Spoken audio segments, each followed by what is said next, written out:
आज हम बात करेंगे मलेरकोटला के बारे में।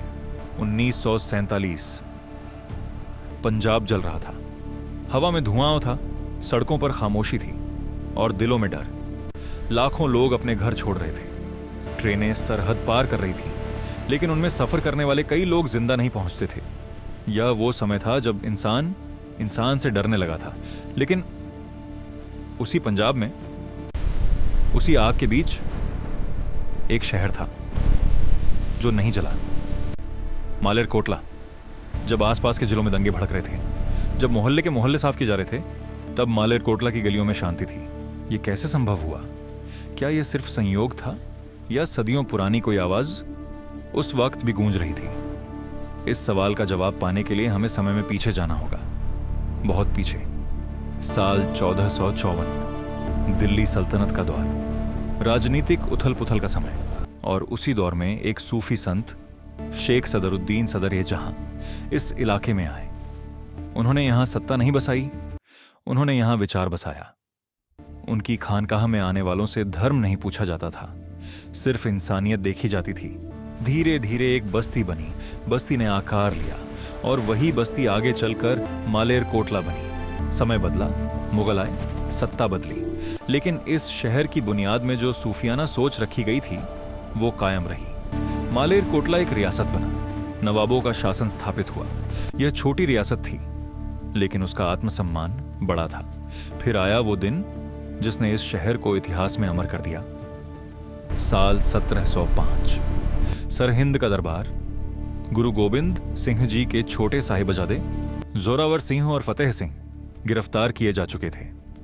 दरबार में एक अमानवीय प्रस्ताव रखा गया, इन बच्चों को दीवार में जिंदा चिनवा दिया जाए।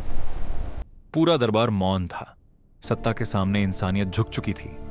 लेकिन एक आवाज उठी, मालेरकोटला के नवाब शेर मोहम्मद खान। उन्होंने दरबार में कहा, यह इस्लाम के खिलाफ है, यह इंसानियत के खिलाफ है। वो जानते थे कि उनका विरोध फैसला नहीं बदल पाएगा, लेकिन उन्होंने फिर भी आवाज उठाई। बच्चों को नहीं बचाया जा सका, साहिबजादे शहीद हो गए। लेकिन उस दिन एक बात इतिहास में दर्ज हो गई, मालेरकोटला ने जुल्म के खिलाफ आवाज उठाई थी। कहते हैं बाद में गुरु गोबिंद सिंह जी ने मालेरकोटला की रियासत को आशीर्वाद दिया, तेरी रियासत सलामत रहे। यह सिर्फ दुआ थी या भविष्य की सुरक्षा? समय आगे बढ़ा, मुगल साम्राज्य कमजोर हुआ, सिख मिसलों का दौर आया, अंग्रेजों का शासन स्थापित हुआ। मालेरकोटला ने हर सत्ता परिवर्तन देखा, लेकिन उसने अपनी सामुदायिक संतुलन की परंपरा नहीं छोड़ी। फिर आया 1947, भारत आजाद हुआ, लेकिन आजादी के साथ आया बंटवारा। पंजाब 2 हिस्सों में बांट दिया गया। लोगों को बताया गया, अब यह तुम्हारा देश नहीं है। और वही लोग जो सदियों से साथ रह रहे थे, अचानक एक दूसरे के दुश्मन बना दिए गए।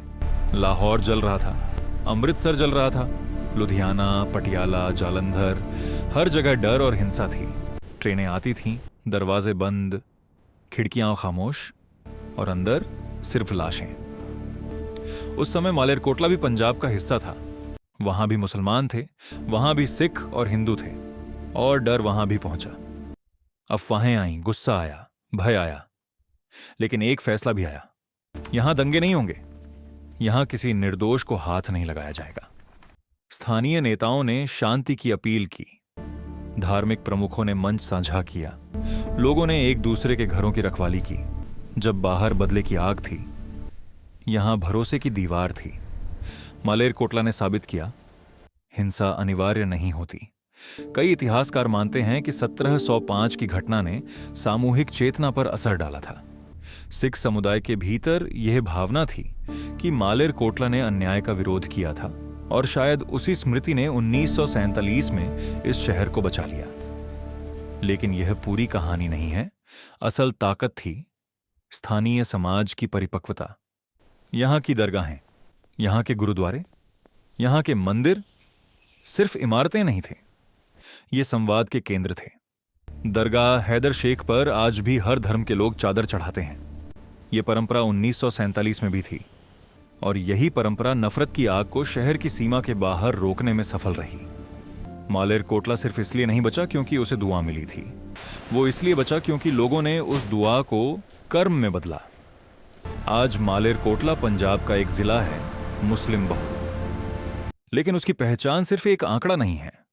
यह शहर आज भी अजान और गुरबानी को एक साथ सुनता है।